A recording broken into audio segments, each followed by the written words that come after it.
Saat mobil teman-teman mengalami hal atau gejala yang sama seperti di mobil Innova ini. Nah, tuh ya. Langsung dia mati teman-teman mobilnya.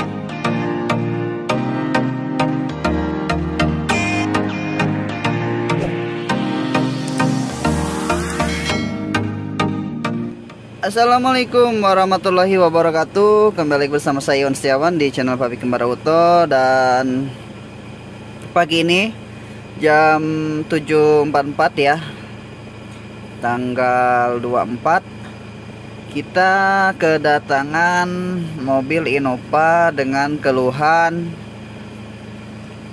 cek engine-nya kadang hidup. Cek engine-nya kadang hidup, kemudian tidak bisa digas dan mesinnya mati.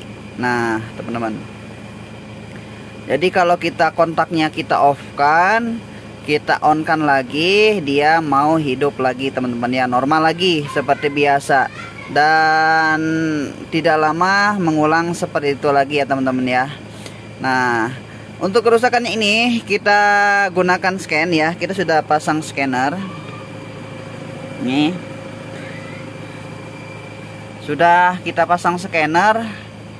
Untuk keluhan dari penyakit Innova ini teman-teman, yaitu P0093. Nah ini ya, hidup tuh, lampunya hidup. Nah nanti kita akan biarkan ya dia sampai mati ya teman-teman ya.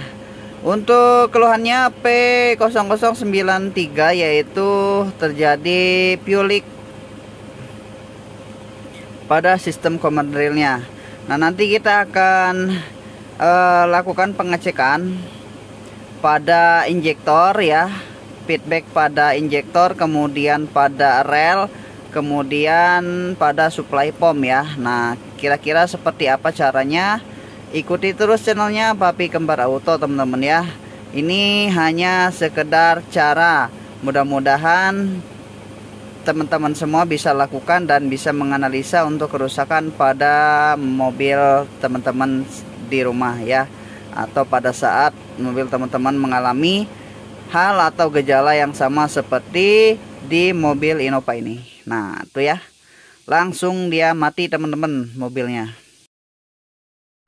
Jadi setelah kita analisa ya, kita analisa menggunakan scan yang dengan keluhan P0093 atau fuel leak.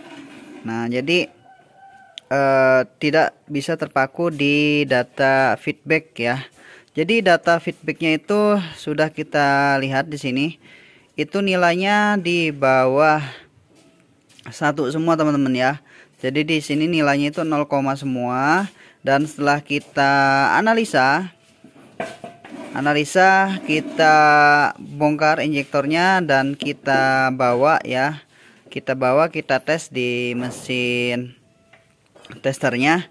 Ternyata memang ada kerusakan di bagian valve pada injektornya. Nah setelah kita cek teman-teman, untuk bagian supply pom itu nilainya bagus, tekanannya bagus. Nah setelah kita cek di bagian injektor, itu malah timbul kerusakan fuel leak pada bagian injektor, yaitu di bagian satu injektor yang masih bagus untuk tekanan fuel leaknya. Nah jadi setelah kita bongkar seperti itu ya teman-teman ya, jadi injektornya yang bermasalah. Nah ini belum hidup ya, nanti insya Allah kalau ada kelanjutannya, kalau sudah kita perbaiki untuk masalah trouble dari P0093 yang terjadi pada injektornya, nanti kita akan buatkan kembali untuk videonya teman-teman ya. Nah itu kerusakannya. Jadi yang perlu kita perbaiki terlebih dahulu itu kerusakan pada bagian injektor atau penggantian pada valve injektornya ya teman-teman ya, baru dikalibrasi untuk injektornya. Nah itu ya teman-teman ya. Jadi untuk supply pom sudah bagus ya, kemudian kita akan tunggu hasilnya untuk perbaikan pada injektornya teman-teman ya. Nah itu teman-teman, jadi jangan sampai terkecoh ya. feedback bagus ya, belum tentu pada saat dia leak itu feedbacknya masih bagus. Dan setelah kita tes, ternyata memang di bagian injektornya yang bermasalah. Nah, itu saja teman-teman ya infonya dari Babik Auto. Sampai ketemu lagi di video berikutnya. Assalamualaikum warahmatullahi wabarakatuh.